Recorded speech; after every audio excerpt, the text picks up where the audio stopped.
You're on mute, kid. Thanks, Druzer. Um,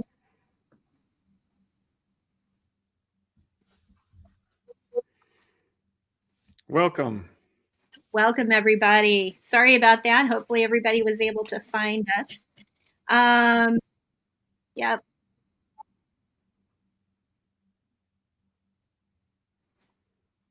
All right, shall we begin? absolutely. Are we still getting feedback? I don't think so.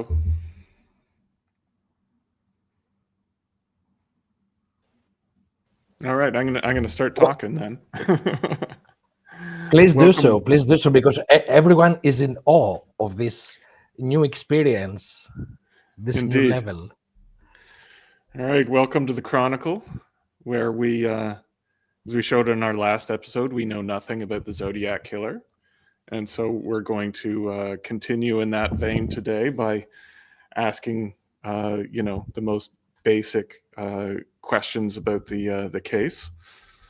Today we're going to look at whether the Zodiac knew his victims or whether they happened to know him or whether they were all random.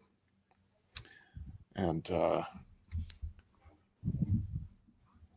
I guess we could just start with the basics. So the victims didn't seem to know each other. They mostly lived in different cities. They all went to school, but different schools. They're years apart in ages. All of their destinations were spontaneously chosen. They all arrived at the locations alone, so they weren't ambushed. They were there for 10 minutes to 45 minutes before any attacks happened, so it doesn't seem like they were followed. There's always a chance that they were somehow lured there or something like that. I think it's generally assumed that they were random and not targeted, but there's a few weird things in each of the cases that I'm sure we'll go over. Do you want to go with some overall thoughts, or do you want to go case by case? First of all, I want to thank everybody for coming. I'm sorry for that. First of all, it's my fault that we got that the first link was not working. So we do have a new link on there. I was getting feedback, so I wanted to make sure that that was correct. It apparently wasn't on your end. But I also want to make sure that we read our Zodiac Theory disclaimer. Zodiac Theory Discord server and its associated YouTube channel is a place for research and discussion concerning the Zodiac Killer. We endeavor to discover the historical and criminological background of the events associated with these crimes. The opinions of individual members of the server or any of the guests on the YouTube channel are their own opinions. Those opinions do not necessarily reflect the opinions of the server or its administrators and members. Publication in any way does not constitute an endorsement of those opinions by anyone other than the speaker. We offer this information to encourage conversation and research that may one day bring justice for the victims of these horrific crimes. And once again, want to thank you. I'm Cheryl, your host. We have Druzer here. Everybody knows Druzer. And we also have Shake. And the topic today, we're going to be talking about the Zodiac Killer crimes, on whether they are random or if they were planned. So yes, Druzer, I think probably the best thing to do is to, first of all, go through each one of those crime by crime of the canonicals, and then we can kind of delve into some of the other possible non-canonicals and how they may fit into whether they are random or whether they are planned. So let's start out, rather than with Sherry Jo Bates, we do want to probably just start with the Lake Herman Road murders. This one is one that I personally have debated on whether it is it was planned or not, or whether that one was random. So let's go ahead and start out with Druser. What are your thoughts on this? Well, I would distinguish between planned and targeted. If this guy's going around with a gun with a flashlight attached to it, which I suppose isn't confirmed, but it seems probable, then I think he knew what he was doing, and it was just a matter of waiting for the opportunity. Now, it's tempting to look at the locations and think that there was a significance to them, or the dates were pre-chosen. I know we'll get into that, and of course whether he had been stalking these particular young folks or not. I think we should. I think the first one was probably not a site that was chosen in advance, although there's certainly a possibility that he had picked out a particularly isolated side of the road where kids were known to go. But because it was late December, I don't think he could have guaranteed that on that date, at that location, there would happen to be two kids in a car. And I suppose these kinds of locations are usually frequented by parking couples. So it could just be a circumstance that led to, what it turns out to be three couples in a row, or maybe after the first opportunity that arose happened to be a couple, he wanted his follow-up to sort of mimic the victim type. And so perhaps with the second and third attack, he was actually looking for victims. With the second attack, it was on the 4th of July, so that could have been strategic. He knew that there'd be fireworks going off, and that after 6 months without a double homicide, people may feel comfortable to leave their homes again and frequent such activities at night. But sticking with Lake Herman Road, because of their age, I think it's easy to assume that it wasn't someone who was in their social circle. A 16, 17-year-old kid with a car and a gun isn't probably the most likely, but it's definitely possible. But like the rest of the victims, there was no destination planned that evening. They didn't know where they were going to go. They discussed going to San Francisco, and those plans fell through for some reason.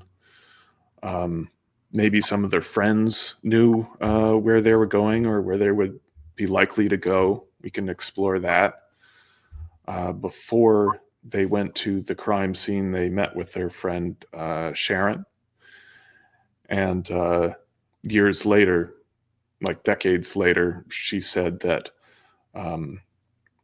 she had suggested that they go to Blue Rock Springs. That didn't make it into the police reports, as she didn't think to tell them that. It wouldn't have been known to be relevant at that time. They told their parents they're going to a Christmas concert, which was not happening that night. I believe it was a week or two earlier. So they kind of lied about that, which is interesting. But for me, I sort of stick with the basics. They were seen at the site. They were witnessed by a witness named Helen Axe at 10:15. So they arrived at this desolate location alone, and they didn't get attacked for a full hour. So it seems unlikely that they were followed. Another thing we'll probably touch on is that Betty Lou had what seemed to be a stalker, and the person they identified as that stalker had an alibi, and he was a kid who didn't drive or own a handgun.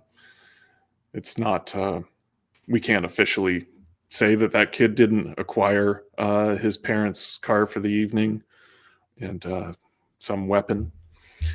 But it sort of seems unlikely. Another issue to touch on is that there was a drug deal that was about a half an hour before the crime. A fellow named, I guess we don't need to say his name, but he was arrested very, very near the crime site and very close to the time of the attack. And a lot of people investigate whether David had some altercation with a drug dealer at his school. I don't know if it was a pot dealer or whether it was an adult or what the deal is there. Certainly interesting to research, but nothing is proven to link those two events. One thing that I would say on that though, Druser, is that we don't know if they had plans or not. We can't say that they didn't plan to go there. We don't know that with any certainty because essentially they have given their parents a different story than what they've said to their friends. So if that just means that they may have had plans, we don't know that for certain. It's just that they were not comfortable sharing that with their friends or with their parents. Yeah, we can doubt witnesses, but it seems like they did share their plans to be together that night with their friend Sharon, who they were with about an hour before they arrived at the attack site. David apparently asked Sharon if she had any advice on where they could go because kids are chased away from a lot of these spots late at night where they're not supposed to be. But he didn't, according to Sharon, he didn't tell them they were going to Lake Herman Road. Someone else may have known. And why do you think that they would not be able to have been followed? Because they were at the site for over an hour before they were attacked. So similar to Blue Rock Springs, the killer drove up behind the car, drove off, and then drove back. Do you think that it might be possible that something similar may have happened? Well, that's a much shorter time frame. It's probably less than 10 minutes before the first car, who was presumably the attacker, came. But again, we have a couple who had planned to go to San Francisco, got too late, so they didn't. So they were there. We don't know what reason. It could have been. It could have been that they were meeting a drug dealer again, or someone had arranged it. But again, we have to go against witnesses to believe that. Mike Michaud, who survived the attack, said that they were just going there to talk, and it was his idea where to go. They didn't stop anywhere first. And after the attack, when Michael was talking to the police, he offered to them this bit of dialogue about the driver who came in the first car. Mike said, "Do you know that guy?" And Darlene apparently said, "Oh, never mind," which obviously brings about the possibility that she did know her attacker. Mm-hmm. For me, Mike bringing that up to the cops suggests that he, in fact, did not have a secret that he wanted to keep about what was going to happen that night. Had he known that he or Darlene knew the attacker and didn't want to reveal that to the police, I don't think he would offer this suggestion that perhaps they did. Shay, what are your thoughts on the first crime? What do you think in the first crime makes it probable that was a planned attack? Well, as dear Druser said, it's a place, near Christmas in the cold of winter. It's a very eerie place. It's not a place that you want to take your first date on, especially when we know about these two kids that they're two, goody good kids. It's not like streetwise kids. This is where actually children on their first erotic skirmishes, so to speak, the first date. So if it was my first date and I was 16, when I didn't have a clue, by the way, the last place on earth I would take my date would be a cold, remote place with a bunch of weird individuals parading through.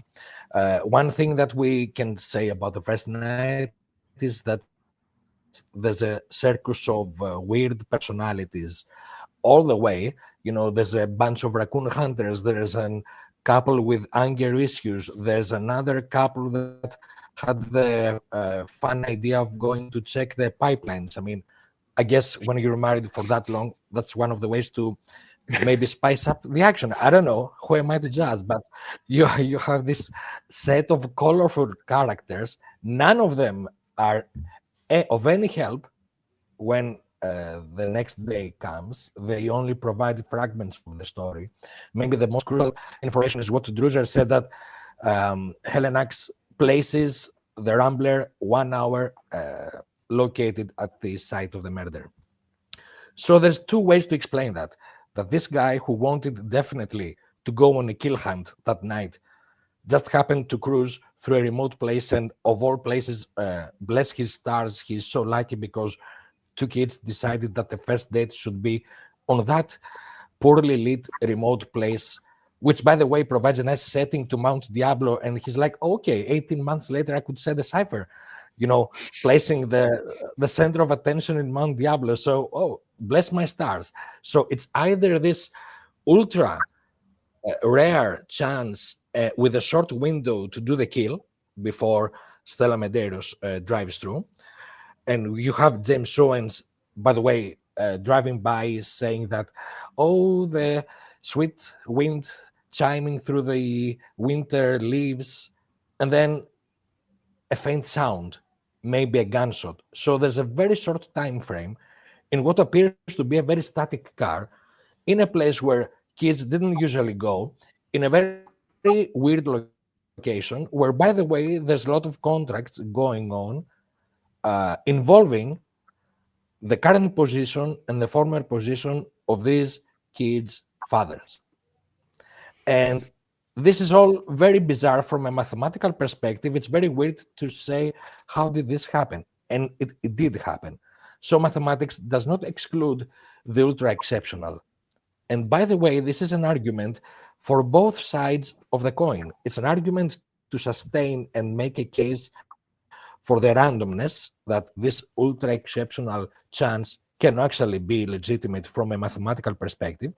And on the other hand, where I stand, the totally planned, totally disciplined, totally pre-orchestrated theater of the grotesque that I believe he offered through blood and taunt is also on the verge of mathematical exceptionality.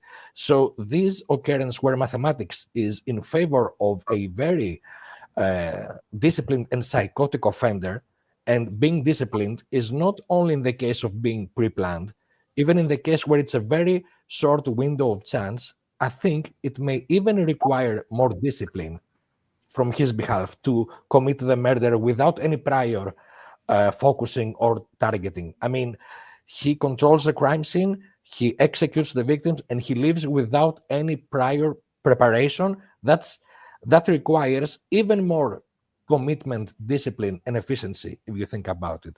So we can make 1,000 speculations about the pre-planned, and Druser was very precise in making a distinction between targeted and planned. In order for me to make the case, I will have to also make a comment on the other crime scenes, and dare it be said, also include the Kathleen Jones attack site, because you have 5 locations connected to civic water landmarks.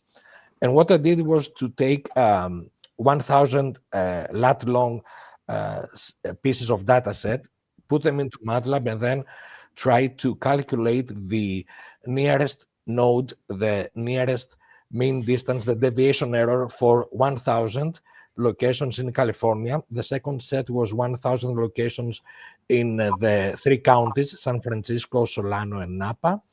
And the next set was to include 10,000 locations randomly picked out of California. So the results show that the probability of 5 locations being less than 5 kilometers from uh, any civic water landmark, which, by the way, go back to people and companies included into the crime scenes. So it's not just some civic water landmark um, just like that.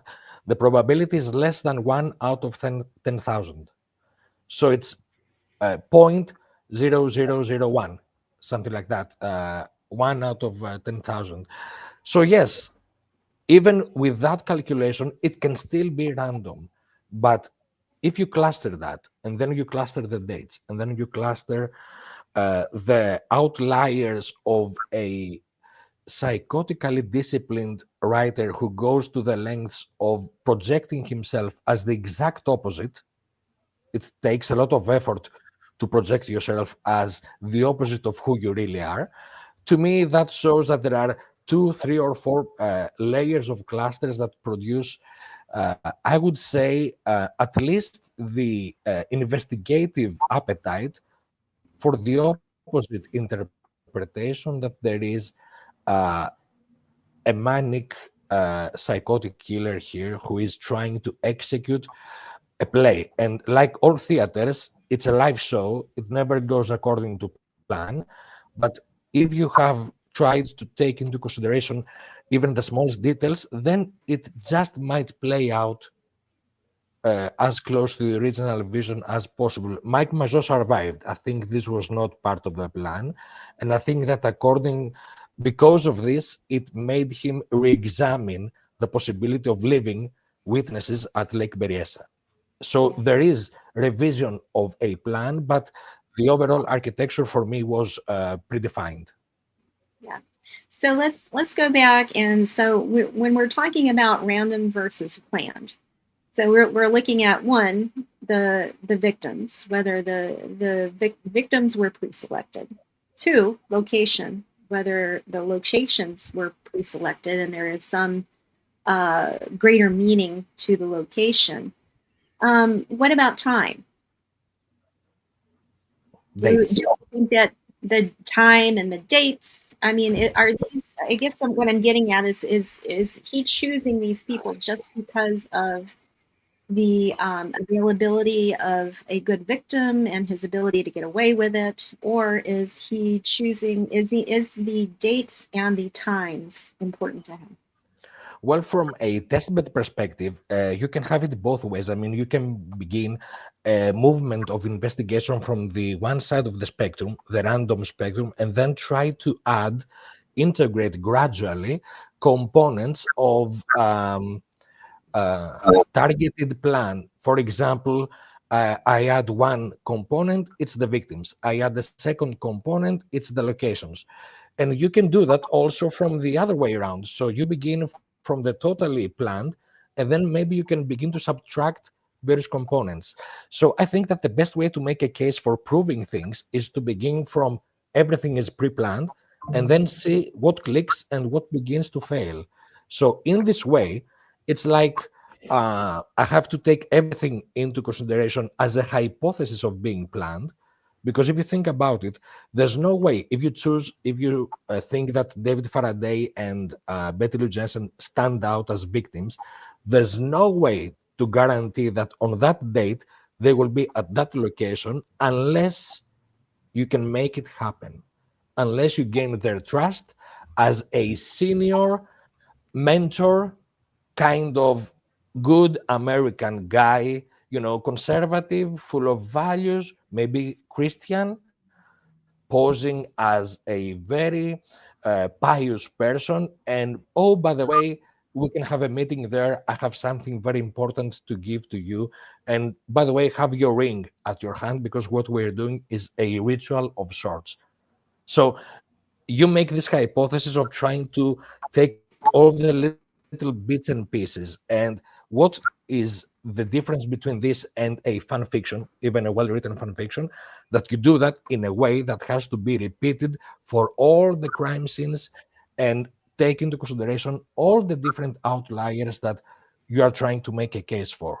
I mean, he presents himself as the Zodiac in the August 4, 69 debut letter, which has no postmark.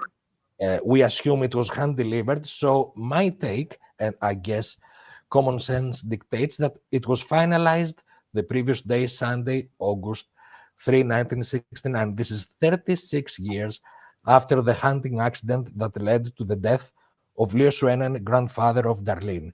This is 30 years after the August 39 debut of Charlie Chan at Treasure Island, which took place Monday, August 7, 1939, the first Monday of August. And it's also when you have the debut at Mason and Geary of the swing Mikado, a very special version of Mikado with African American performers in a swing variation at the time when the aunt of Betty Lou Jensen was the widow of Carlos Cooper Shaw, one of the famous big band jazz swing musicians in California. So there are layers when you focus on the debut letter that point to the canonical victims, the four canonical victims. He's making a case in the letter about the boy, Mike Major, that he's jerking like an animal. He's making fun. The survivor in print with words because he failed to do that with bullets. And the other victims, which are more silent, they are revealed through the dates. Leo Schwennen's death, the hunting accident, the beginning of the hunting season, which was, by the way, 1st of August, when he threatens with his triple letters a few days earlier that the hunting season begins. And he's saying Fry and Sun Knight. Fry being the banker of San Francisco, and Sun Knight is the esoteric for the night stars, as we call them in Greek, the Pleiades. So these are things that from the letters can be injected into the crime scenes to help me, or anyone for that matter, make the case. And it forwards the discussion because it allows Druser or anyone else to say, okay, now we have a more serious base upon which we can discuss and compare the interpretation. We have, Druser, yeah. Okay, so he doesn't necessarily know them. They don't necessarily know him, but he knows their parents or family. He has a complex motive. But in terms of logistics, he needs to get them there. So he tells them to meet them at, say, 10 o'clock or 11 o'clock at Lake Herman Road. He doesn't show up at 10 o'clock. He doesn't show up at 11 o'clock either. At Blue Rock Springs, he doesn't show up at midnight. Right? Yeah, how does that work? My take is that this prolonged delay, let's take as a hypothesis that the clocking of Helenax is precise and there's a 1 hour delay. I think that when you are a hunter, before you attack your prey, you want to make sure that they will remain rigid.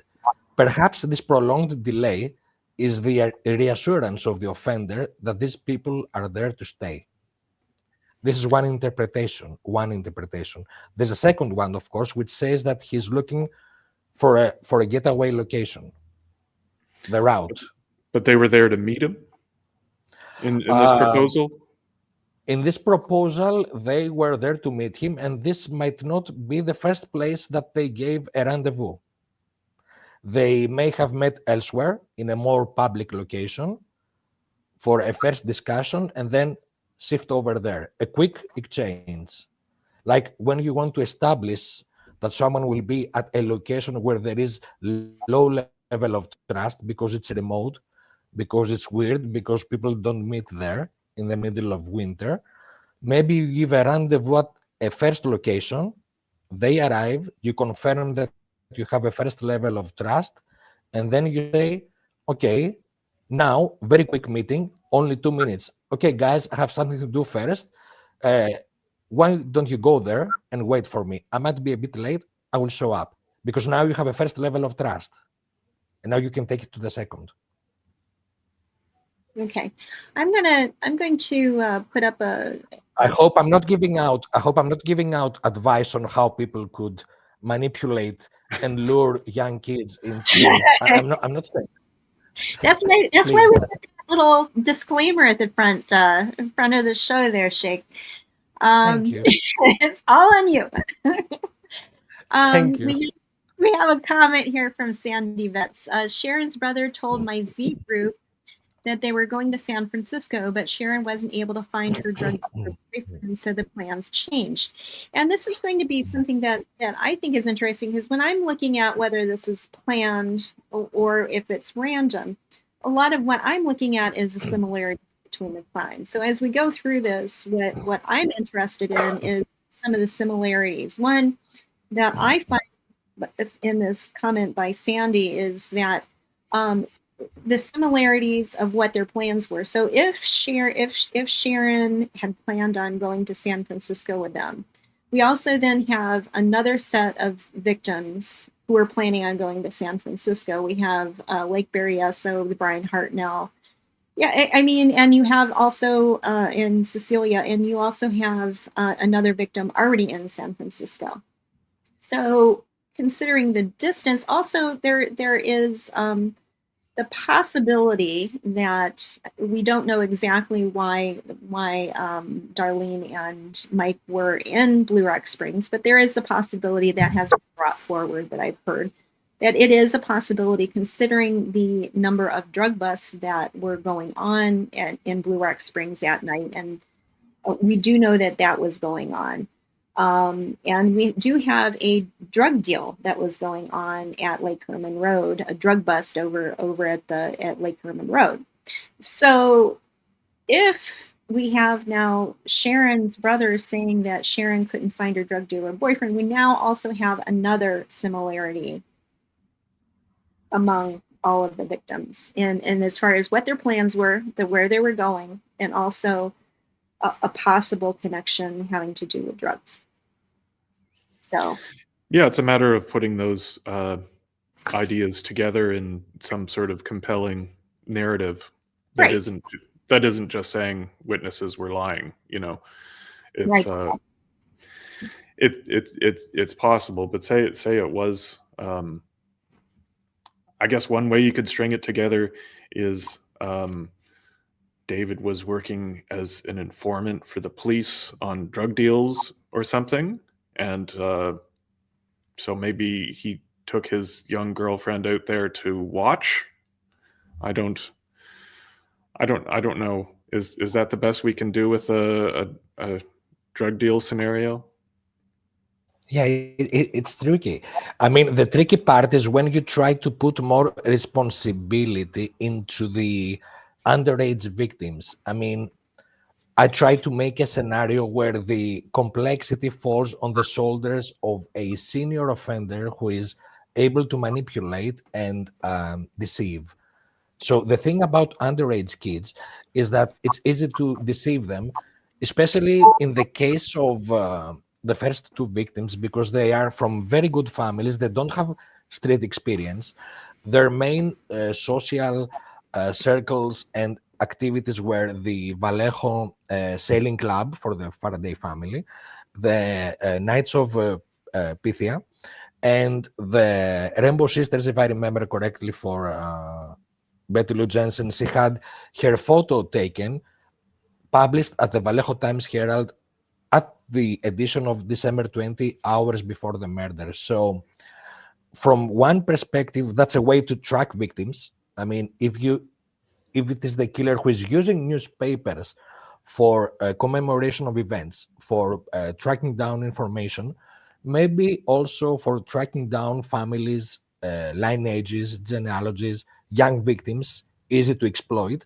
So it's a canvas out there to pick up victims and pick up targets.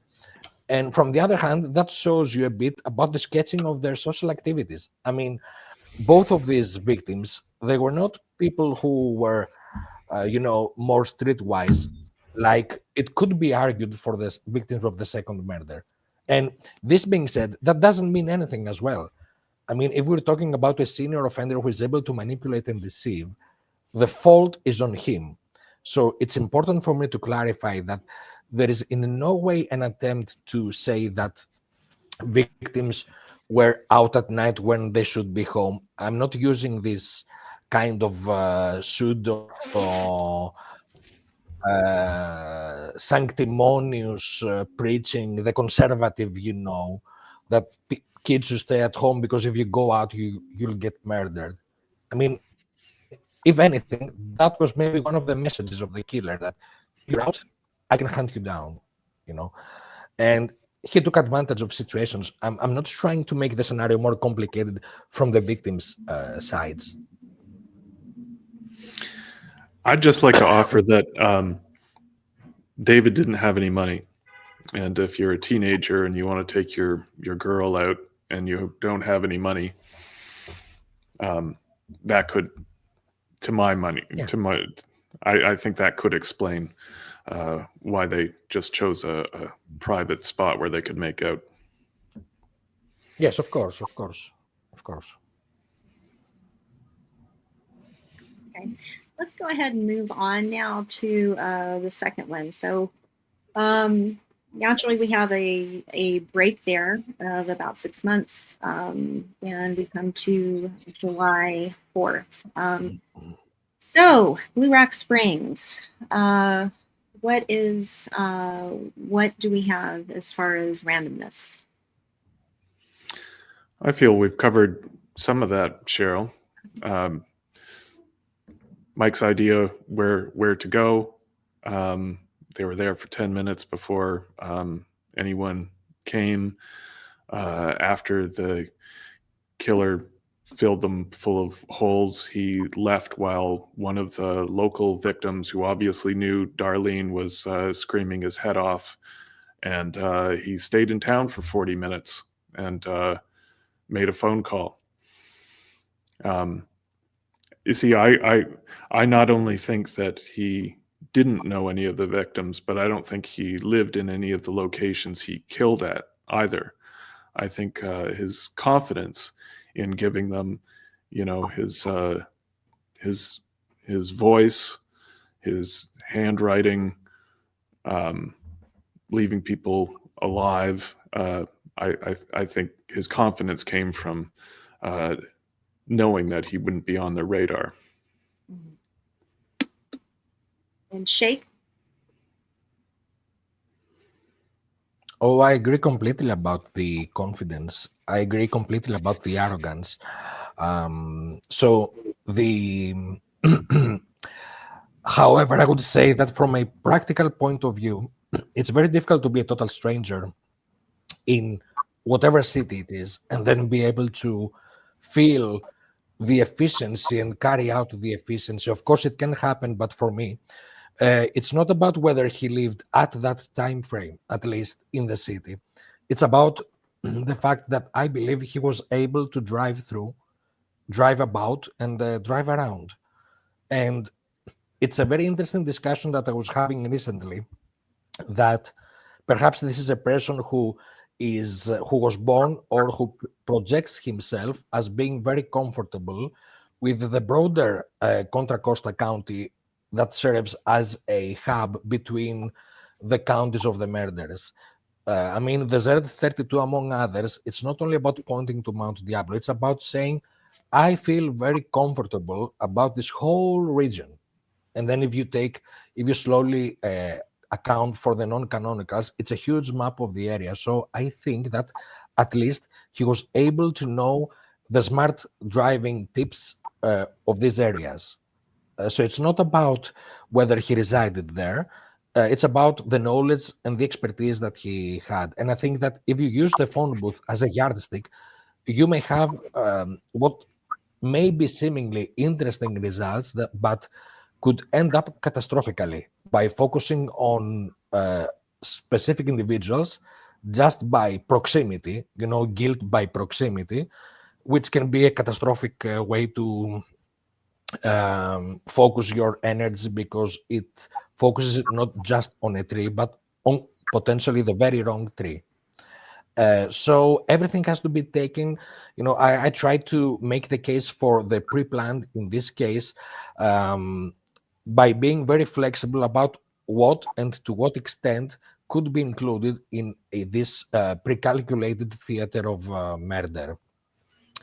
The biggest thing for me is that one thing about Mike Majo, he was into vocational training. His teacher was a part of the Basalt Rock Company. This is the company involved in the building of a dam in Napa County. This overlaps with the chronological frame of the Friar Puck letters that, thanks to Cheryl, now we have in our knowledge. These are two very specific letters. On the other hand, this individual was very much involved into the amateur leagues of golf and baseball, which I believe is a domain that the killer utilized to get close to the victims. The example for that I will try to say later on, because it involves another incident, the Taggart letter, the tickets. And for the Swen and Hightower family, I think both branches of the family go into the genealogical case that I'm trying to make. Both the grandfather, Leo Swenen, the whiz-kid violinist who died prematurely, but he was able to make a name for himself as an orchestra conductor and a very important figure of Alameda. His brother was married to Hans Röbke, who served as mayor of Alameda in a very specific and interesting time frame. And on the other hand, the Hightower family from Texas, Fort Worth, with a background in Arkansas, that goes into different areas, but I believe both branches of the family had a lot to do with this victim. Yeah. I think there's surely a few ways that that these victims could be connected: genealogy, occupations of their parents, just a few things like that. I guess I'm just really tied to sort of the practical nature as we can imagine it. And I just wanted to say that I think it is clear that Zodiac knew at least the basic areas that he was in before the attacks. And we don't know where he got that information, whether it was because he was a local or had done some scouting. For me, I think that he knew that he was going to make the phone calls after the second and third crimes, and he knew where he was going to make those phone calls from. I think he went to the town and he eyeballed where the police stations were, even if he didn't know where the crime scene would be, so that he would be prepared to give them directions, essentially from the police station to wherever he found his opportunity. And I think maybe that's where the missing time after the Blue Rock Springs attack and the attack at Lake Berryessa. It's an interesting exercise. If you think of how difficult it would be for any of us to give proper directions from our local police station to a public park. It's maybe not something that you have off the top of your head, even if you are local. So I think maybe that's why he was. That's where he spent his time, was figuring out exactly what he's going to say over the phone. One interesting thing too is that at this point we're looking at he started his communications, both with his phone calls and the letters that he sent. So something that we also need to look at this point. Hi, Sam. Something that we need to look at this point is exactly what message was he trying to present with the communications, because obviously if the murders themselves were the high dark side of the moon, um, the thing that we are looking at is when when he's sending those communications, he could have very easily have just committed his crimes and continued on with that without sending the communication. So the question is, at this point, it gives you a little bit more of an insight into why he's doing it. And obviously, one thing could be that he is presenting that information just as essentially a way to confuse the investigation. But really, in truth, anyone giving you any kind of information is actually going to be giving you more information about themselves. I Yeah. mean, you're better off if it's a random crime, not giving that information, and the probability is that you're never going to get caught. Absolutely. I think if he was concerned about getting caught, then he wouldn't have called the police and told them what he did, where he did it, when he did it. um, I I think he liked the attention. I think that's pretty clear. He didn't seem to have any big message or thoughts on society or politics or anything that he wanted to express. He had this bright limelight, and he didn't use it for anything except talking about, himself. And actually, that's where I actually kind of disagree. And I used to believe that too, what you were saying. But I actually have come to I started looking at his crimes and his communications with the thought process of what if he meant what he was saying in there, and it really felt like he was sending a message. And if you're sending a message, who are you sending it to? Is it to the broader community at large, or is he trying to send that message to someone in particular? And I actually think that he was sending that message to someone in particular. And in some of the communications, I do think that he was sending some messages to lead this person to what he wanted them to find. So when you're looking at the possibility, if you take him at his word, and he's saying he's a Zodiac killer. I'm the Zodiac.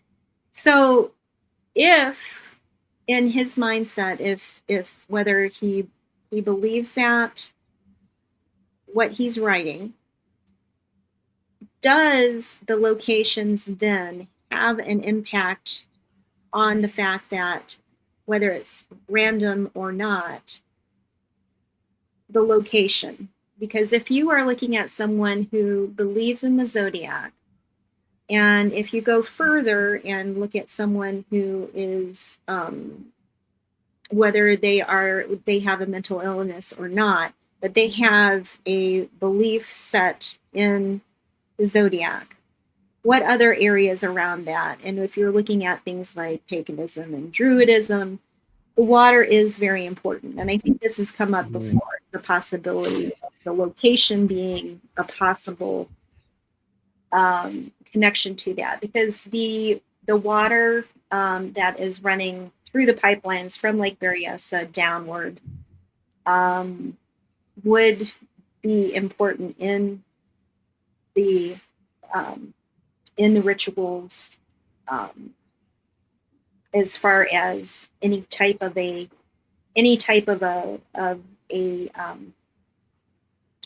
if it's some sort of a ritual killing. So when you're talking about him believing in what he's saying, what do you mean? The afterlife slaves business? Well, yeah.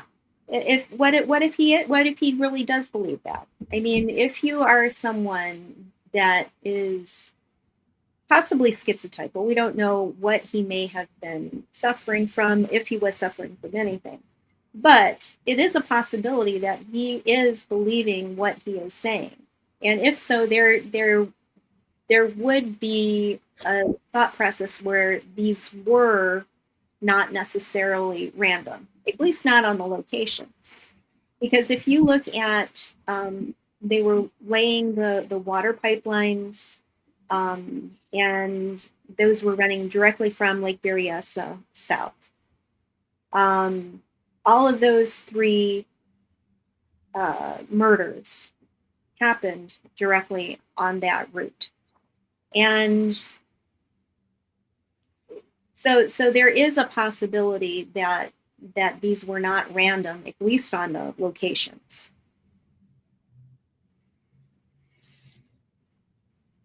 What do you think, Sheikh?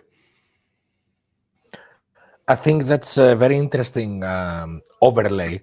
In engineering, we have the physical layer, and then we have the overlay, which is the logical layer. So the logical layer of the esoteric nature of his belief system, either truly believed or simply projected for whatever other reason, from such a point of view, there are certainly very strong arguments that can be made not only for the element of water, but essentially for a whole sequence of symbols, gestures, and pragmatic and ritualistic attributes that um, are identified from my perspective in the runic system used as part of the symbols of the ciphers and included in the letters. So the fact that there is a runic system of at least 4 different generations, I would have to clarify that the last one that we have is considered pseudo-runic, the Armanic system of Guido von List. It's not considered by scholars as a proper runic system because it's not part of a culture. It's the creation of an individual. He had a vision like Aleister Crowley did. So these symbols are in the ciphers. So it's like it's there. Now, what matters is how we choose to interpret the existence of these runic symbols, and especially the Armanic system. If you look at the picture that David has compiled, the joint substitution keys for Z408 and Z340, the cross with the substitution E8 is precisely, directly, exactly the 17th rune of the Armanic system. And it's in both ciphers, it is in the same position. So it is what we call in cryptography a latch, like a very certain signature at the same position to make a joint identification.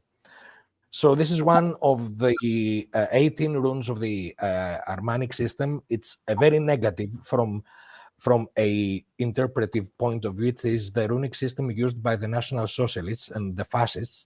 So it has been historically viewed as extremely negative. Guido von List built this system on a very negative principle to begin with, focusing especially on a geomagnetic interpretation of power and self-fulfillment. The magnetic force is, the magnetic field is very omnipresent throughout the Armanic system. So this is someone who later on goes on and says, okay, don't use grid north, use magnetic north. So he's kind of making that slight reference here. And then there's the Armanic system there. And then there's the slaves in the afterlife there. So all these bits and pieces can be part of a pretentious show, but if taken as a conditional scenario, we assume that he may be believing in this axiom system.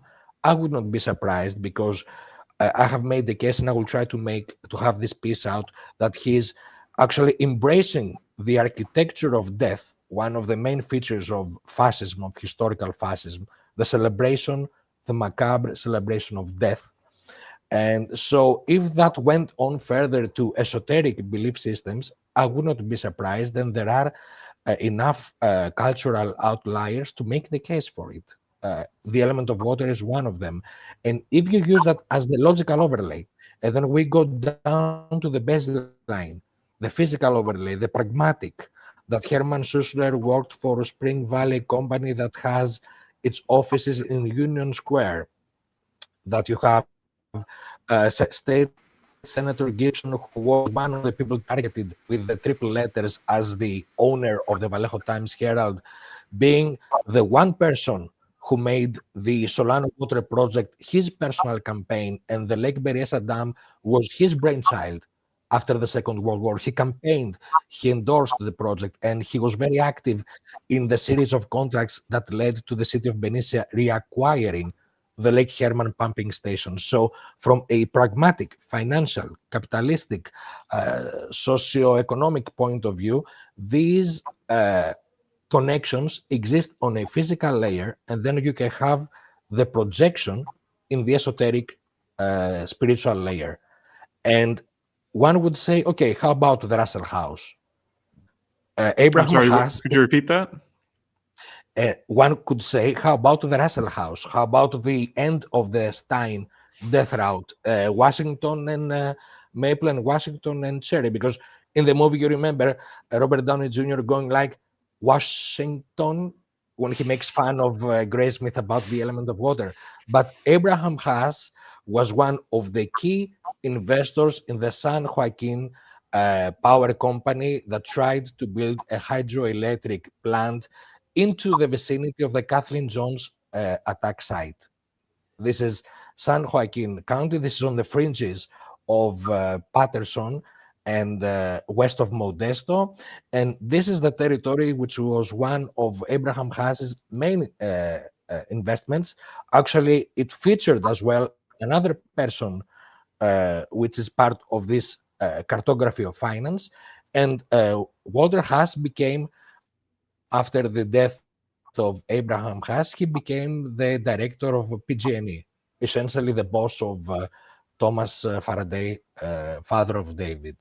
And you have one member of the Young family being VP of PG&E. So this conglomerate of different hydroelectric water providing infrastructure compiles and has its finest hour in the formation and empire of PG&E that actually incorporates the employment of one of the victims' parents. And it's like I told you, for me, the stalking was at the level of the parents. The kids were a way to exterminate, get back, avenge what he perceived as being a battle of blood. If blood finance lineage was a strong component in the construction of the infrastructure via inheritance, via marriage, his exterminating of the blood lineage is a way to get back. It's inverted morality. And the Armanic system is all about inverting morality. Runes are being inverted from the other systems for a fascist worldview, essentially celebrating death. And one thing we need to remember too is that it's not just the possibility that his belief in the importance of water as a sacrificial ritual, but it's also the pragmatic view that in California, water is the equivalent of gold. I mean, because if you are looking at a possible motive, water is money in California. I mean, because without a good water supply, it's been a problem since essentially its beginning back in 1849, as soon as the gold rush happened, because water has been a difficulty in that area of getting enough water. So there is a pragmatic view of that, a possible motive, as well as the just the possibility that he's leading someone to something with the symbolism of that. We have another thing that K862 brought up.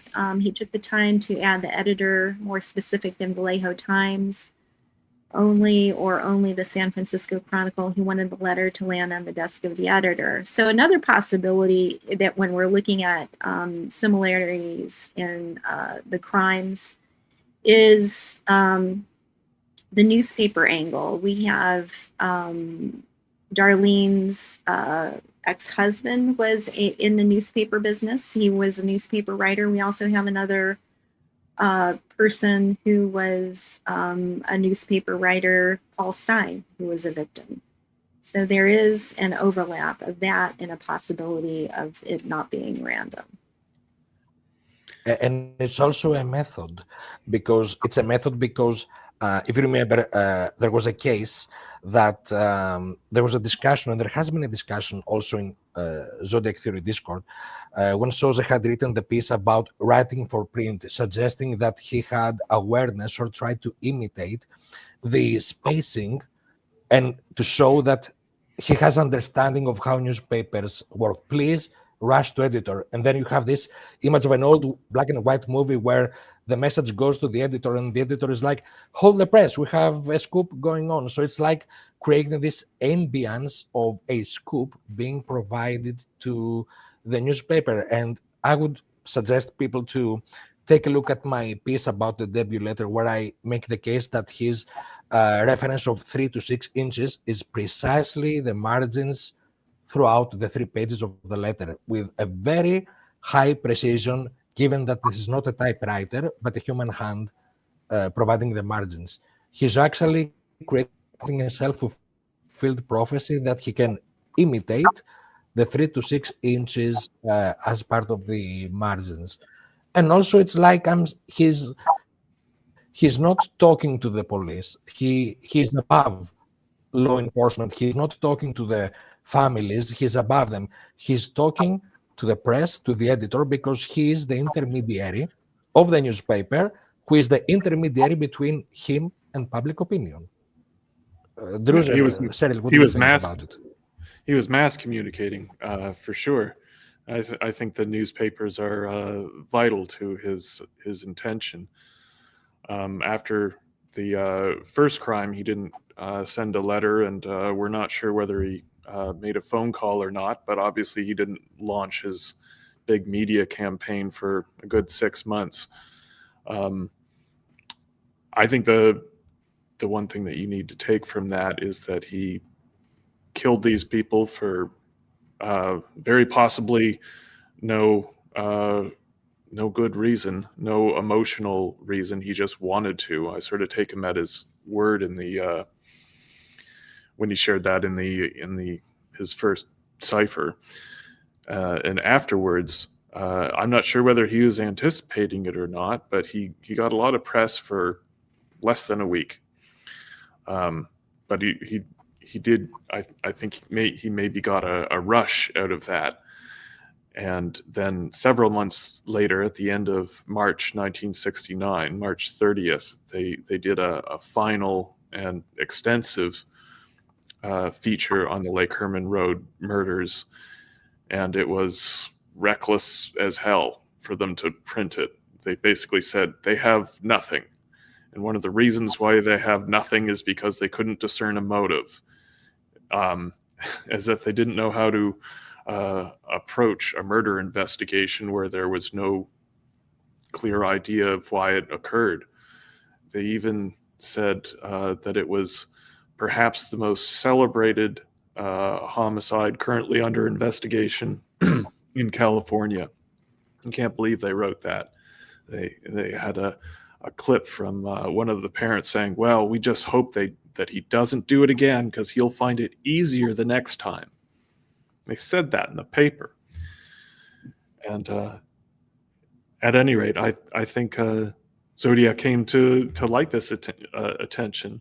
And I think when he did his second crime, it was very much on his mind that he wanted to court the newspaper's attention by giving them a little more than a crime that they could stop discussing a few days later. So he added the phone call, he added the claim of the first crime to it, and the same thing really happened. He got a lot of attention for a couple of days, and then they moved on. And not only did they move on, but after 2 weeks, the police went on strike. And I think that really pissed him off. And it may have been at that point that he decided, well, okay, I'm going to. I mean, them going on strike 2 weeks into the investigation seems like they'd given up on the investigation. So no more articles would be written. And I think maybe that spurred him on to do the elaborate ciphers and writing to 3 newspapers so that they would really feel compelled to print it. If one of them didn't, then the other would. He was aware of the competition that they would have. And so yeah, I think as he went along in his campaign, I think he learned about newsworthiness so that he could get those headlines. And of course, it never worked out for him. One thing after another, he'd be usurped in the headlines by the murders in San Jose and the murders in Los Angeles.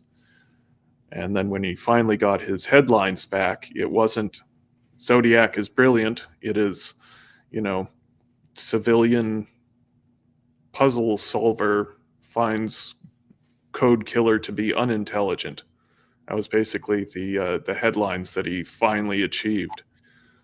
So that didn't satisfy him either. So he ups the ante again with the elaborate costume, and he uses a knife because the murders in San Jose and the murders in Los Angeles got a great deal of press. They got his press.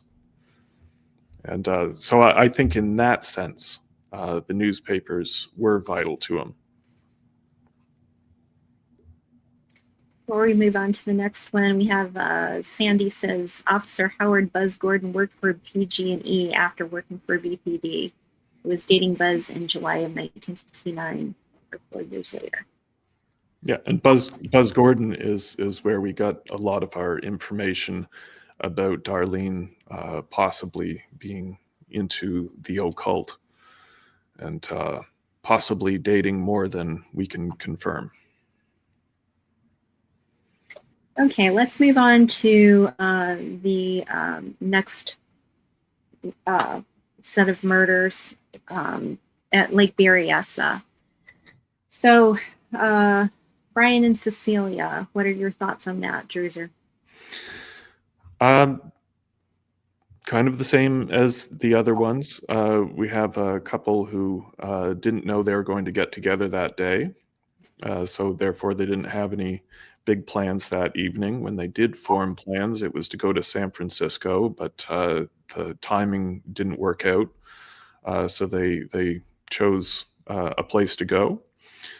They arrived 45 minutes before the killer, who probably saw their car parked on the side of the road and without a visual decided to go on like a 500-yard trek to see if there was in fact someone who would make a good victim type.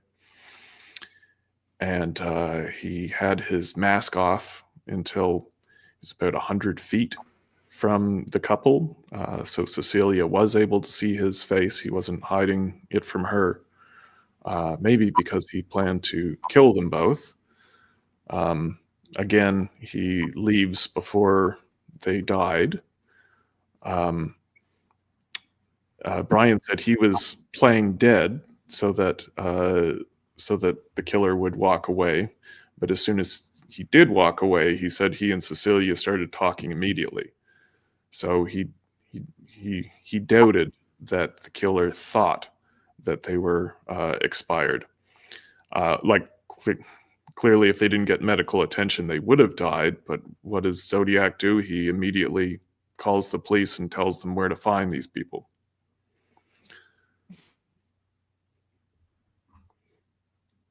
There is more to say about that in terms of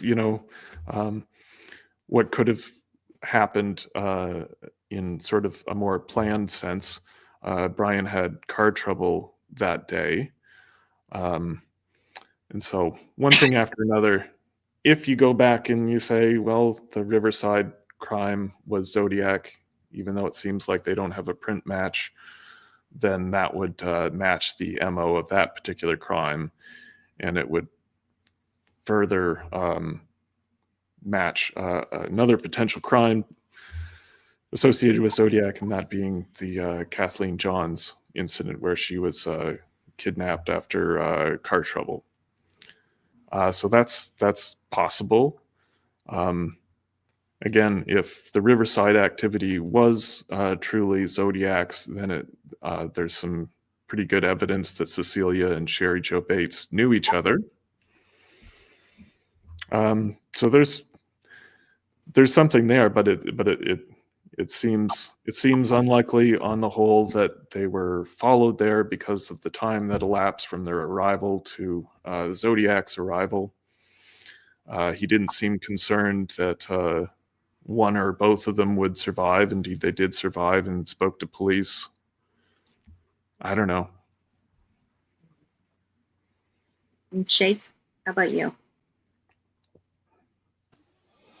Yeah, again, it's using the same extraordinary mathematics to actually make the case for both scenarios. Because what's the problem with what is the problematic with the random, and then I will tell you what is the problematic with the pre-planned.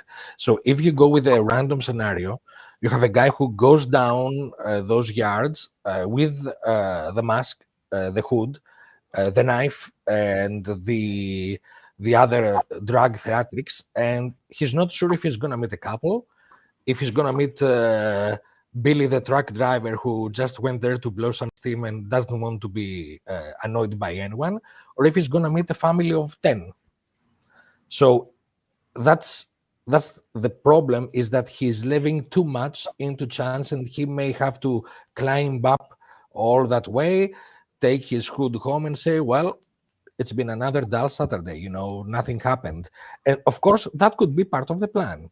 The problem with the planned, my perceived scenario of everything being pre-planned, is that there is no way to make sure that these people will be there unless you go to a direct interaction with at least one of them. What could be the easiest, the most innocent of the two? If you are a misogynist psychotic killer, you would say the female. I have to court the female. I have to flirt the female. I have to approach the female, because this is the misogynistic point of view. And I think that since he was a coward, he wouldn't want to try to gain the confidence of a tall, low student who could actually give him a punch in the face and then lie him down on the ground, as it should have happened, as it would have happened in another world. So I think that the problem with that interaction is that you need a lot of focus and a lot of attention and a lot of preparation in order to make it to that place, to that date. Because if you remember, I am of the opinion that all the outliers are pre-planned. So how could that happen? I would say the marriage of Cecilia's sister, published July 31, 1969. The day that we are his postmarking, we are talking about Z408. We have the wedding of Cecilia's sister in Southern California. So Riverside activity could be Sherry Jo Bates, but this is a person who, in my opinion, was ambiguous on purpose when he chose to be ambiguous. So Riverside activity could just might mean working my way to gain the confidence of the Shepard family in Riverside. And no point discussion tonight from my behalf, but there are indications as to such a Riverside activity.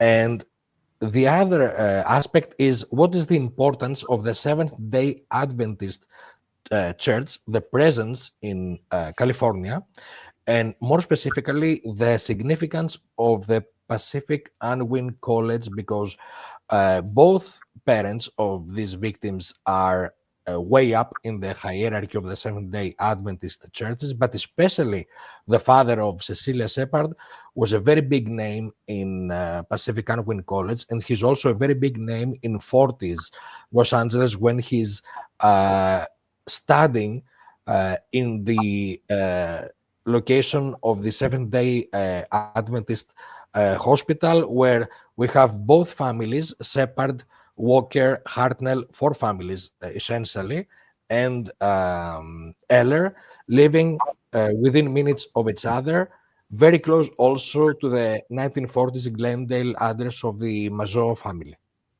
So 1940s, mid-40s Glendale is a highly concentrated hub for all four variants of the families of the Lake Berryessa victims. So these families go way back in the 40s. And Cecilia's father is way big in the Pacific Unwin College. There was a musical event where Cecilia participated in May, I think, of 69. So looking for such outliers is the way to see how someone, a predator, may be presenting himself as a music manager, maybe presenting himself as an advertising agent, maybe presenting himself as a liaison to an advertising or publishing company, could approach such a person and establishing trust. So, impossible? No. Are there cases that we can make for either argument to be in favor or against? Of course. I think the important thing is that you can't have Lake Berryessa without having the history of the dam and without taking into consideration the other dam in the area, St. Helena Dam, and the history of Pacific Unwin College. So, in a way, the landmarks in the area go back to the Seventh-day Adventist Church and go back to State Senator Gibson. So, there's a loop here. Can you break down the practicality for the Lake Berryessa attack? Like how did he know where they would be? Did he follow them from the rummage sale or the college? Well, I think a very specific point is that this is not a normal couple. Hartnell had another girlfriend at the time, so it's like exes coming back together and then somehow going through the famous rummage sale all the way to the lake. So there's the actions of that day, and there are actions before that. So a pragmatic predator would use either the wedding of Cecilia's sister or the musical event in May to approach the female and then somehow reappear when she goes back to the college to pick up her stuff, make an appearance there. Now, if you're someone introducing yourself as a musical advertising, publishing agent or manager, you can make that happen. And since that event was at the college, you have also an excuse to make a meeting into the college area. So in between the college area and St. Helena, a very manipulative predator could somehow change the course of events. Maybe an extra meeting that delays them from their original plans. Maybe a suggestion. Maybe something else. Since this is not a, sorry to say that, legitimate couple, as in the case of Blue Rock Springs, it's not a legitimate couple. The female is married to a guy who is working as a cook the same night. These are conditions which could be very embarrassing for those involved. And what happens is the worst scenario of all. Not only they are found together, but murder happens. So this is like the worst scenario playing out. So it's like the most sadistic way to punish those people for the sheer fact of being together. Now, if you have someone who is into the hunting and sadistic, getting all the way to the end of draining the life energy out of you, this is how they would like that to play out. The most embarrassing, sadistic, violent scenario. I sort of missed the practical part there. So like between the college and the rummage sale in St. Helena. Yeah, I would say establishing first contact between May 69 and July 69. through the musical or Riverside angle, and then saying, "Okay, when are you going back to the college?" And she's like, "Maybe I would go at that." And like, "Okay, can we have? Can I give you my phone number? How do you want this to play out? Where do you want us to meet?" Because if she's a young, aspiring, talented musician, she would jump on the opportunity to have a proper meeting with someone who just knows enough information to pass to project himself as a publishing or talent agent. Okay. And I'm and, gonna and I'm focusing on that angle because of certain I'm gonna information. give you that a music agent, someone could have spoken with Cecilia and charmed her and said, "Okay, I'm." He gets her plans. He knows that she's going to be in. She's going out of town. He follows her. He goes out of town so that he can find her there. Um, he makes contact with her. Geez, like I mean, I would say 2 or 3 I don't know. times. It's like the first layer is always the base layer.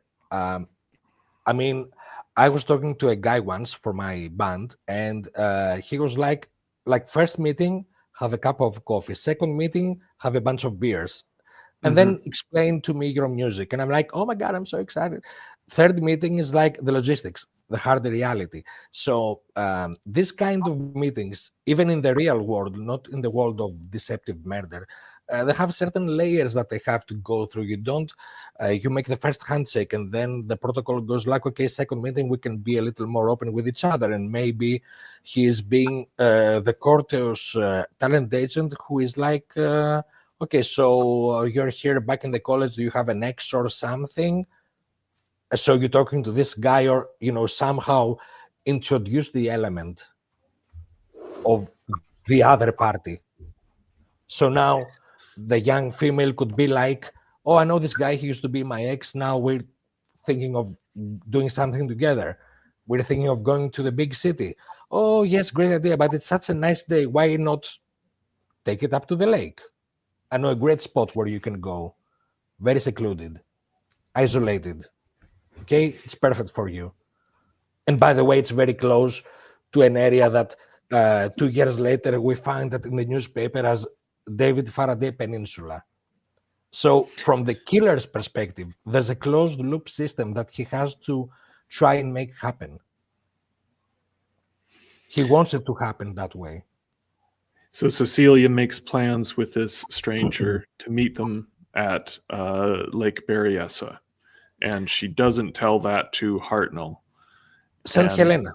St. Helena. I would say either the college or St. Helena. And she's like, okay, this is a very private meeting. You mustn't tell anyone because we might discuss a record contract or a big business proposal. It has to be you and me. And it's the third or the fourth meeting. So there is the first base has been covered. Now it's second base. Now it's third base. You go for home run. And it's like with each piece of the onion being stripped, he gains a little more access to the personal information. I mean, you don't just meet someone and you're like, okay, I saw you talking to this guy. Is he your ex? He'll still be like, go to hell, slap him. But if it's the third meeting and you just have enough credentials or mock credentials to project yourself as this person that may know people or two in show business, and maybe he does. Maybe he can tell her that he was behind the production of 1960 Mikado with Groucho Marx. He can quote the whole thing by heart.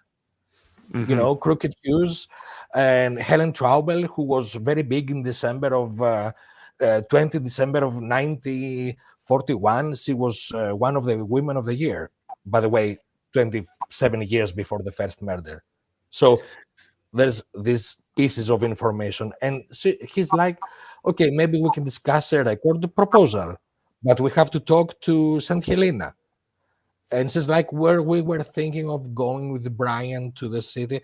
Well, we could meet later. Why don't you go to the lake, have a good time? I know a great spot for you guys to go, and then we can meet back in St. Helena, have dinner all together.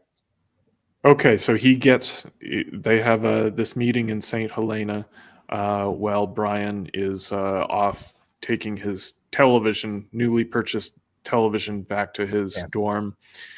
And he suggests to Cecilia that they go to the lake. And then that happens. And then while Cecilia is expecting to meet him again later, doesn't say anything to Brian, then he But he could surprises throw the them by idea. going. Yeah, but and he could Okay. throw the idea that we can all have dinner together in the And evening. like, Go to the and lake, like, have a yeah. and like Sandy suggests, he knows Brian's car from St. Helena, and he knows where they're going because he suggested it. And then he looks for that car around Lake Berryessa, and the difficulty of that explains why it took him 45 minutes to get to them. Correct? Yeah, along with the overall, let's say, pre-murder overhead, the time window of the overall preparation, getting there, tracing it, making sure no one else is there. There's not a second or third couple. There's not another family. Maybe he has to wait 5 minutes before he gets off the car, just in case. Maybe he Right. has to wait another 5 minutes before he gets the hood out. Right. So with this theory, you wouldn't believe in the lurker who was seen a couple hours earlier looking at the girls sunbathing, and you wouldn't believe that the guy who approached Dr. Rayfield and his son, neither of those would be the attacker. Well, I don't know what the situation was in 60s California, but if there was only one lurker, voyeur, assassin in the area, I'm happy, because I would think that maybe these were places and locations where you would have all sorts of random and shady individuals, from peeping toms to voyeurs or who knows what. I mean, it was not the county of high crime activity, but it was essentially a resort where one could expect young women in the near Woodstock era to go there for sunbathing, and maybe there would be a couple of patriarchic, misogynistic individuals that would like to take advantage of that. So I don't really have an opinion on that. As far as the lurker, really, the sketch and the description of him is so far from what we have from Presidio Heights that to me is very disparate. I mean, it might have something to do with it, but I would say that but as far as Rayfield and his son, wasn't that that time frame would still be doable. I mean, wasn't that very close to the attack time? Yeah, in fact, I don't think that we can be positive whether it occurred before or after the attack, and it was pretty near. The police said something weird, like they didn't think it was him because of the distance, and they seemed to be describing it as if Zodiac was on foot. Mm-hmm. But I think maybe I have that wrong. It seems pretty obvious to me that Zodiac was in a vehicle, and he stopped when he saw another vehicle and approached until he could get a look at the prospective victim. In the case of Dr. Rayfield's son, he was a 16-year-old with a rifle, so that didn't seem like a good fit. What I'd also suggest is that it doesn't even have to be like a ruse to meet up again. I mean, there was a time frame where Brian was taking the TV back to his dorm room, where Cecilia was there with her friend. I mean, it could be just as easily someone overhearing what Cecilia's plans were. You know, oh, well, we thought we would go into San Francisco. Well, it's going to be getting late. I don't know. Maybe we'll end up going to Lake Berryessa instead. It could just be a matter of not even a ruse. It just might be a matter of overhearing girl talk while Brian was taking TV back. I mean, it really didn't even have to be a ruse because obviously, even if something what had been planned, it had not been. They obviously didn't follow up with that, and it kind of sounds like from the. I think that if that had been a plan of Cecilia's, I think that she probably would have mentioned that. After the attack, or anything that was odd that was going on that day. I think she may not have said it to Brian. I could see that, but I think once something went south, I think she probably would have brought that up. Yeah, it's obviously the most frustrating part of this case is we have some select witnesses in just about all of these cases. They each have severe issues, and there aren't enough witness reports that we can really use a statistical analysis. One guy says dark hair, the other guy says light hair, and if you only have two reports, who's to say? And that's why we keep going round and round, and we're looking at 20-year-old suspects and 80-year-old suspects. Well, you can say he was above 18, less than 100. He wasn't a giant, and he wasn't a dwarf. So, problem solved. Yeah. I have a question from Sam. Do you all think that the Manson murders may have influenced Zodiac, given the headlines overshadowed him in August? For sure. So. Yeah, that's my point. Yeah, I mean, I tried to allude to that earlier when Zodiac wrote his debut letter where he reveals his chosen moniker. He didn't get the front page. It went to the murders in San Jose by knife, and I think that probably influenced how he would go forward to get more headlines, is use a knife, which is so much more brutal than a gun. And less than a week after that, the Tate LaBianca murders occurred, and there are several similarities between what would happen at Lake Berryessa a month and a half later. We had one of the victims at the Tate house had a black hood over his head. They are obviously stabbing was the method of attack, and there was of course writing on the scene. So yeah, I think that definitely influenced Zodiac's decision. Let's move on to the final canonical, the murder of Paul Stein. Yeah. So in brief, Stein wasn't scheduled to work that night. He, to the best of our knowledge, there was no call to the yellow cab company asking for him specifically to be the pickup. So it's hard to believe that Zodiac knew which cab driver he would encounter. It seems to me that, and there was some really good work by a great poster named Gorilla Train to find that on September 30th, we knew about one of these, but I didn't always know about this second one.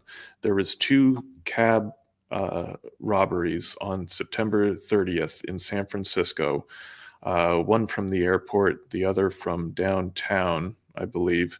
They both went up to Presidio Heights, generally speaking, and both cab drivers were locked in the trunk.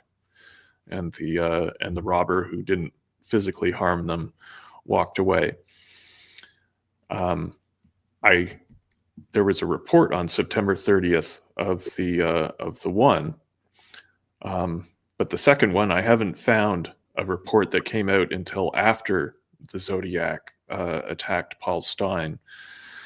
So I'm not totally confident in saying that Zodiac had read about this string of cab driver murders or robberies that occurred in Presidio Heights, but I think it's a fairly reasonable suggestion that he decided to do a cab driver robbery murder to break the pattern that they imagined had developed after 3 couple attacks in a row. And the press he got after the third one at the lake was that he was some kind of sexual deviant, and he may not have liked how that sounded, so he wanted to change the pattern. So personally, I think a cab driver was chosen. Didn't matter who it was. He just wanted it to look like a routine robbery murder, and then he would, of course, surprise them with the piece of the shirt. So we're really looking at this crime as well as Lake Berryessa being a mimicking of what he's read in the newspapers. I think so. And another great poster, Chronicle, or maybe it was Dion. At any rate, someone let me know that it was actually October 10th that Brian, it was reported in the paper that Brian left the hospital alive and well. And so the attack happening the day after may not be a coincidence. It was a good time for Zodiac to change the narrative, perhaps. Shake, what's your opinion on this crime? Oh, I think I love that we are discussing how highly unoriginal he was, how he would use incoming information from the public domain to influence his narrative. But I think there are 2 interesting points that can be made here. The first point is that while making the case for the random nature of the victims, we are acknowledging a non-random, highly deliberate and deterministic association of the killer with information. By simply saying that there are random victims, we disassociate or we do not expand the scope of that deliberate functioning into the area of the victims and maybe the locations. So it is good, I think, that we acknowledge the highly deliberate. I mean, if he was informed one day before Presidio Heights that Brian Hartnell is out of the hospital, then within 24 hours, he executes efficiently a new murder just to amp the game and change the narrative. So in a way, again, the random interpretation of this crime attributes a very big degree of efficiency given the short time frame where this efficiency must appear and be executed. On the other side of the spectrum, if someone like me makes the case that this was pre-planned for the victim, for the date, and for the location, I would have to give at least logical clarifications for these 3 questions. Why? Concerning the victim, I would say that the hidden person here is Claudia Westcott, the wife. She's a relative of Cecilia Shepard. Shepard is directly a descendant of the Westcott family. So you have a hidden partner of the 4th pair that does not appear, and there is a high degree of genealogical ancestry with the female victim of the previous attack. And there is a very precise 14 days narrow frame, a fortnight, the Middle English and the esoteric interpretation of fortnight for hunting seasons and esoteric aspects is highly important. Essentially, all the distances between the crimes can be viewed as products of fortnights.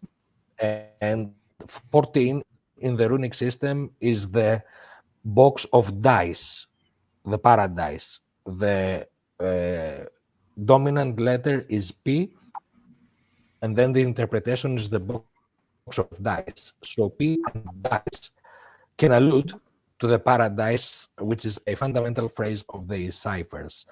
So let's leave that esoteric system outside. October 11th and the intersection of Washington and Maple are two commemorations of crimes conducted 25 years ago in Southern California. And you would say, why would he bother? Well, this is the guy who went to the lengths of discovering the newspaper piece of the early 1900s about the electric gun site and introduced the direct phrase into the debut letter to make the association with the Lake Herman Road. So if this guy could trace newspapers back to the beginning of the century, if this guy could, as I sustain, trace the premiere of Charlie Chan at Treasure Island in the first Monday of August 1939 in order to brand himself as the Zodiac exactly 30 years later, yes, this could be the guy that could commemorate a hideous crime or a set of two hideous crimes in the 40s,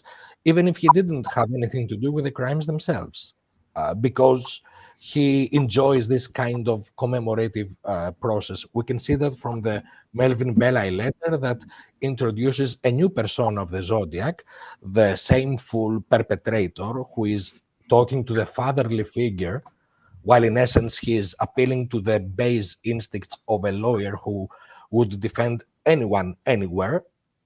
As rumor has it, I want to be clear on this. And so he's playing the pop game, with the TV show and then with the letter. So he's actually making a canonical commemoration of his own first crime. And why those locations? Because these locations are very fundamental for the cartography of finance, which was built essentially on water, power, infrastructure, and banking and retail business tied to that banking. This, interestingly, reflects on the residence where the taxi was parked at the pavement. I'm not talking about the witnesses. I'm talking about the residency at the side of the taxi. A representative of retail business in San Francisco, whose wife is a descendant of Leland Stanford. And by the way, her last maiden name is Harden, same name as the guy who cracked the Z That's right. parade. So, oh my God, all these fabulous coincidences just laying there for a psychotic, manipulative, OCD obsessed individual who has a thing for dates and locations and details and outliers. Well, maybe he thought this is a great mapping for me to play out my last amped up, ruthless, and pretentiously, theatrically careless escapade. He's taking his time. He's cutting the shirt like he's cutting cheese. No hurry at all. Everything is perfect. Yes, and let's go up on Cherry Street like there's no other care in the world. Sirens are screaming and cops are coming. Why doesn't he care? I mean, Okay, I want to hold you to the practical though. Yeah. Here, the Paul Stein crime. Absolutely, he could have picked the date. He could have picked the precise time. He could pick the location. How could he pick Paul Stein? That's a very good question. Now, if I had an answer which was beyond any reasonable doubt, I don't want to sound arrogant, but I would have solved the case. And right now, I would be talking to my advertising agent, and I would be like, "Oh my God, what are we picking now next?" So obviously, I am compelled to provide information and assumptions that 1 week later, or 1 month later, or 1 decade later, hopefully not, I will tell you, change of scenario. So I need to put that out on the table. But how many taxi drivers do you have in San Francisco which are poets, amateur or let's say freelance newspaper journalists. They have put out poetry, and by the way, their wife is from the same genealogy as the previous victim, the female victim. And by the way, his uncle from his wife's side of the family, uncle-in-law Michael Conway, who married Jeanne Lorraine Westcott, the aunt of Claudia Westcott, happens to be one of the 3 or 4 dominant figures in the Benicia cartography of finance. There's Colonel Wells, who was the boss of Werner Marion Jensen. There's State Senator Gibson, whose protege, by the way, enjoyed a kind of special relationship with Robert William Magot. He was invited to the Vallejo Chamber of Commerce. What is the context of this exchange? Fred Sler was he was the protege of State Senator Gibson, and then there's Michael Conway, who appears throughout newspaper clippings in the very city where the first murder happened. Closed loop system again. So how many taxi drivers can you pick out that have an uncle-in-law by marriage? Okay, I'll accept that. Who was one of the 3 or 4 guys who was for Benicia what Abraham Haas was for the scale of San Francisco. I mean, it's a highly convenient symmetry. I mean, if he was acting on coincidence, he should have played the lottery. I don't know. I mean, the odds to make those closed loops function, and you would say maybe he didn't care, but he created closed loops in time. 1 year after Lake Herman Road, he writes to Melvin Bella, and he says he's speaking to the mock father. I couldn't control myself. He's giving the performance. Well, I have an idea on how it could happen. Is actually, if you think about your own life, I mean, we all have certain habits that we always do, which, whether it's going to a coffee shop before you go to work, right? Or whether it's dropping by a newsstand or something. There, we all have certain habits that we have. So it could be very easily something where it is something that he did on a regular basis, stopped by a certain area right before he went to work. So Zodiac may have been able to know that he was going to work on that particular night. And plus, it doesn't necessarily, I mean, I think that particular night, it did seem like the timing, there were a lot of coincidences that lined up very, very neatly. But what I do think is that Zodiac, if he was aware of what Paul's habits were, he would very easily, even if he was not in an intimate circle of his where he would know that he was going to work, he would know that he was going to work if there are certain things that Paul did as a habit before going to work, like going to a coffee shop or, to pick up a coffee or pick up a newspaper. So I would imagine if you are doing a driving cab, you're going to want to have something to do while you're waiting for your next ride. So and he was a newspaper writer. You want to pick up a newspaper. You're going to want to pick up a cup of coffee, right? Snack maybe. But he might have had a certain place where he stopped by before he went to on his normal work night. Perhaps the Pinecrest Diner, which was basically on the corner of Mason and Geary. It was within a block, I believe, of where they somehow figured out that the pickup location likely was. Mm-hmm.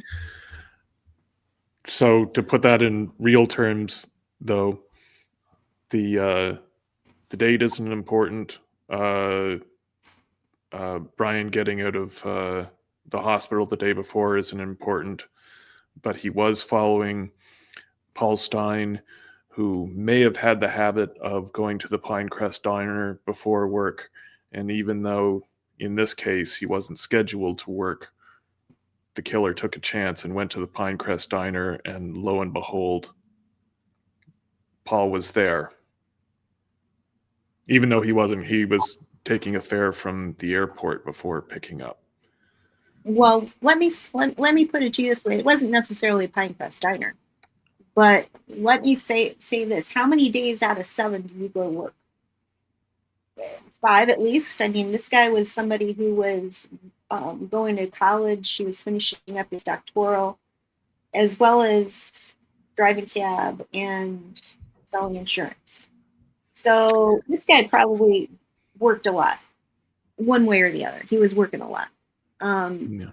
Do we know that he was actually working as a journalist at that time? I No, know he had it's- aspirations, but At that time, he did work as a journalist for the Sacramento Bee. and that was Before, before he went back for his doctoral. okay. Yeah, By an the way, interesting since character.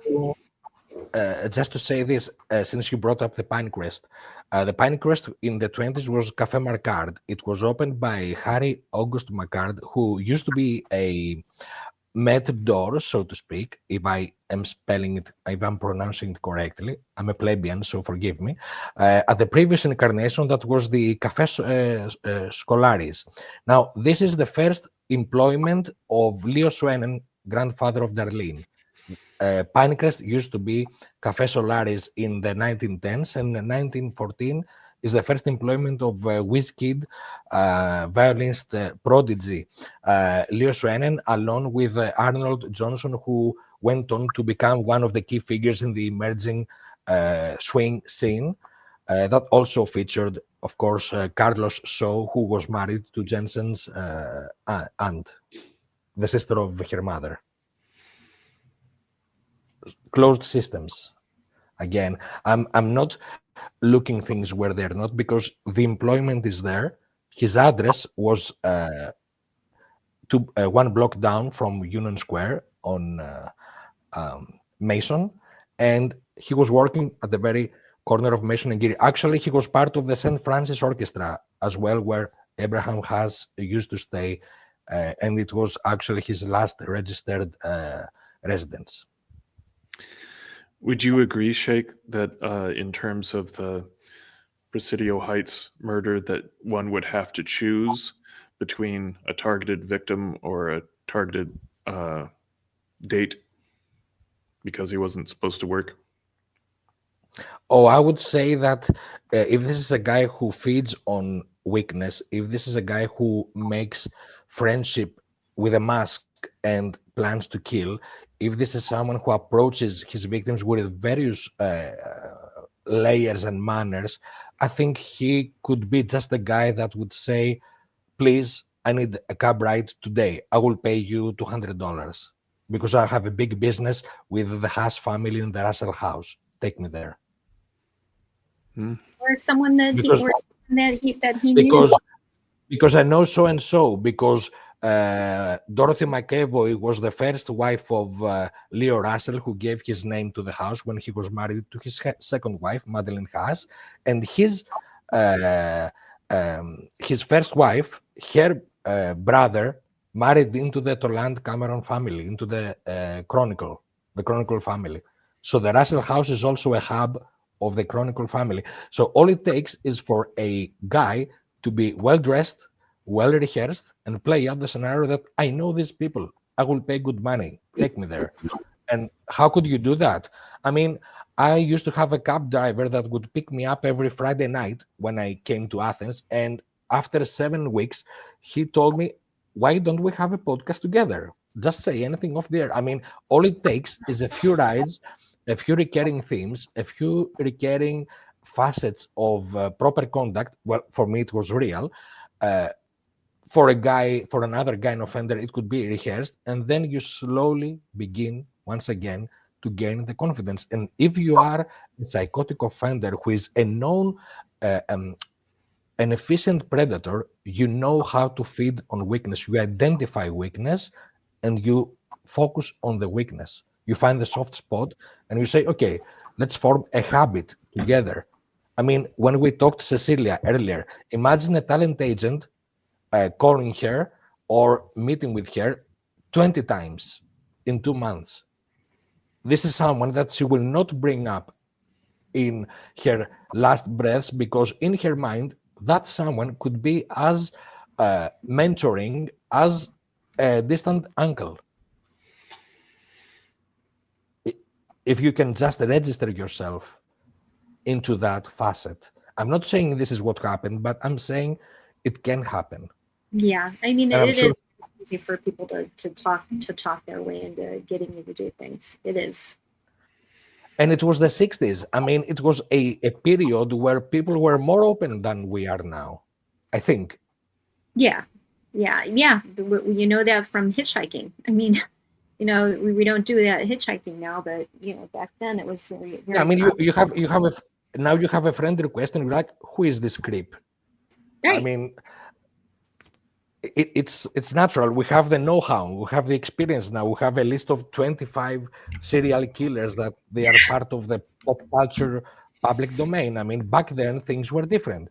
Ed Kemper used to pick up his victims from I don't know, Oakland or whatever, because it was part of the ambience of the time. Let's go hitchhiking. No, don't. And why on earth would you enter a car where the driver is looking like Ed Kemper? I mean, take a look at the guy. He's the personification of the creep. Certainly an intimidating character, that's for sure. Absolutely. Yeah. By the way, I think the killer we are discussing here did not look like that. I mean, this kind of, think about it, the generic sketch, the bland guy, Yeah. the average guy. Hmm. Yeah, I definitely think Zodiac looked like any old guy, and that was part of why he's so hard to catch. One thing I want to bring up here is Sandy Betts actually something that I think actually was a pretty good theory. I believe Zodiac looked very much like Paul Stein and wanted Paul's driver's license to use for his ID, and that is something that yeah, he did he did look a lot like Paul Stein. The sketch did look a lot like Paul Stein. What do you guys think of that? So he'd go from cab driver to cab driver until he found one that looked like him. Is that the idea?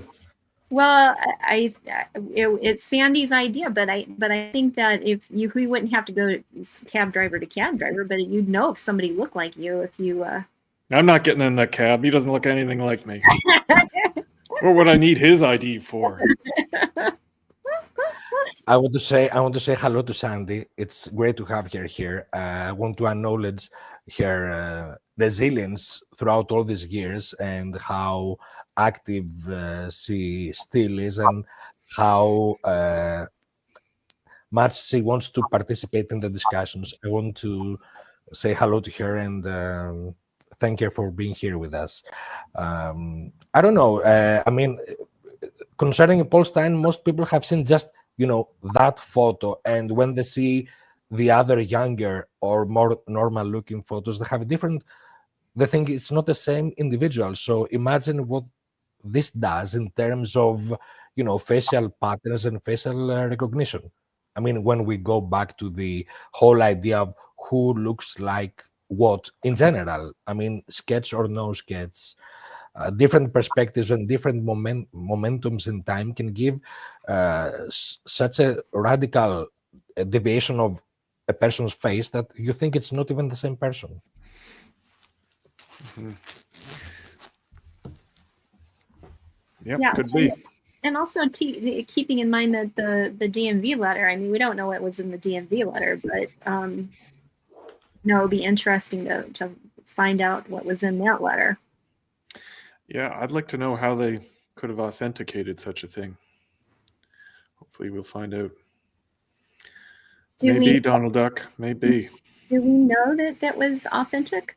I mean, or the information that we have is that it and two other letters, I believe from Sacramento or about Sacramento, I'm not sure which, have been authenticated, but we don't know how. I don't know if there is a threat in there as there was in the other Zodiac letters.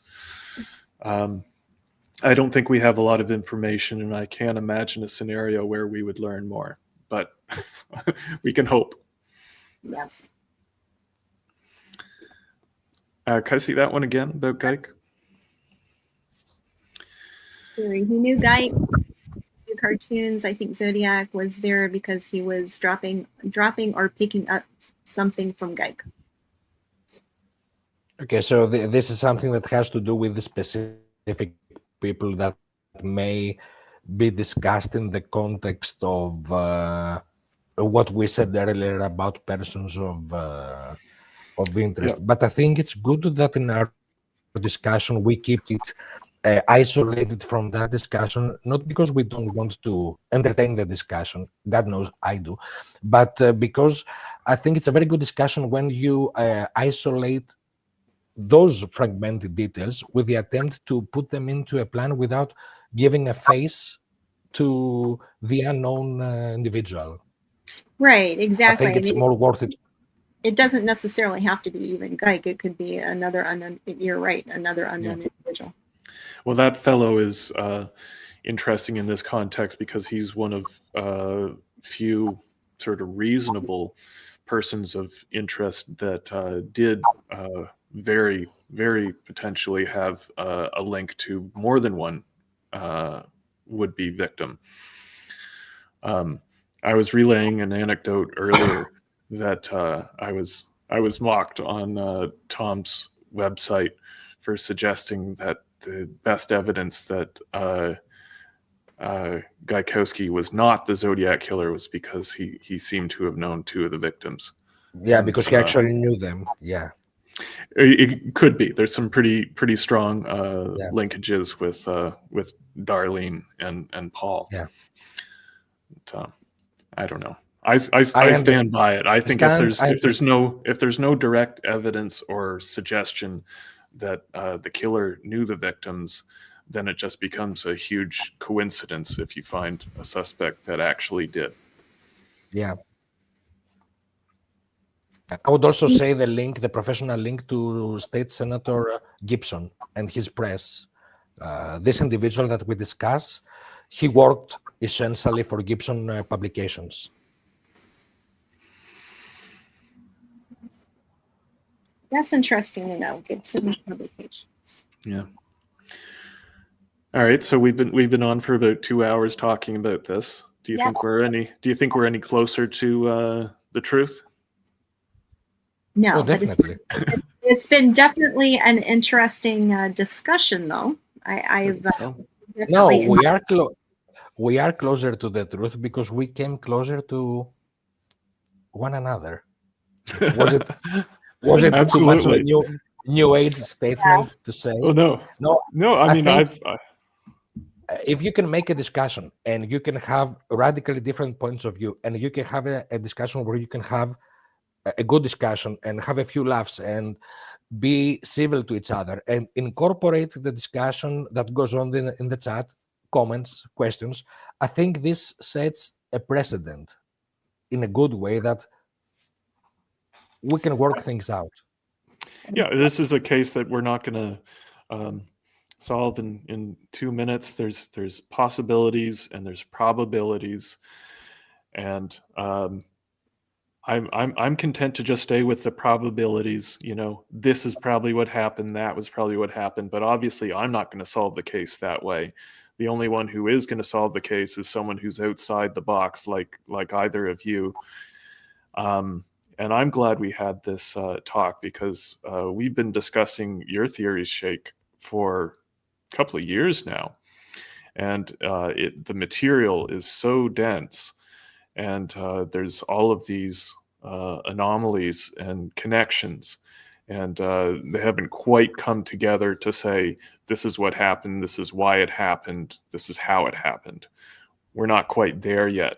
But the more we talk about it, the more I can see your perspective and why you are so compelled by these, Thank you. The genealogy. Thank you so much. And it's a full life for all of us, work, family, trying to make some time just for yourself before you dive into this. I mean, if it was a full business for me to work on this case alone, of course I would have produced more external results from my back notes for you guys to discuss. But from my perspective, also the best way to stress test any theory is to have it attacked in the good way from all sides. If it stands, if it is resilient enough, then it is worth to pursue further. Absolutely. Yeah, And- I mean, I was feeling that this might be tedious going over all of the reasons why the Zodiac victims were probably random. It's like one thing after another. So in preparing for this, I was kind of looking for the opposite. What are a few kernels and details, threads to pull in each of these cases that suggest that, you know, I'm totally wrong. So yeah, I was glad we were able to hash this stuff out. Yeah. I think it's important to look at things in different angles. I mean, because if you keep looking at the data and not looking at other possibilities, it really kind of starts to box you in from looking at things in new and different ways, which, you know, obviously if you keep going down the same road that you always have gone down, sometimes it's good to look at things from other people's point of view. So Always. I've done very little actual research in this case. I just read the work of real researchers, and I No, you have done learn what I research. can. No, you have done research in your own merit, and there are quite a few standout examples, and I have profited from them. I have learned from them, and I hope very soon I will be able to put out that final extravaganza of Z32 that incorporates your solution as one of the iterations of the what I perceive to be the overall umbrella. Nice. Hope to have All that right. out soon. Absolutely. And Shake, thank you so much for the work. If you haven't checked out Shake's blog, make sure that you check that out. We'll learn how to link your blog on my on the YouTube channel. But also, I want to thank you so much for all of your work in MATLabs and actually taking a look at all of the connections and the probability, the mathematical probabilities on all of that, and the work of all of your students. So make sure that you thank all of your students that worked on that project with you. It really does help to take a look at the data in a scientific way and really having something to kind of look at the probabilities of all of that information that you're gathering. So, and also thank them for building that website that you have on your blog, because it really does help to be able to pull things up and see how things cross-reference. So thank you very much. So, and thanks everyone in the audience for being with us. We are planning on having another one on December 28th. So I will try to figure out, we had some technical difficulties at the beginning, so I will figure those out and I will get better next time. So we'll see you all on December 28th for another episode of the Chronicle. So everybody stay safe and we'll see you next month. Thank you very much. Bye, everybody. Thank you, everyone. Cheers. Bye.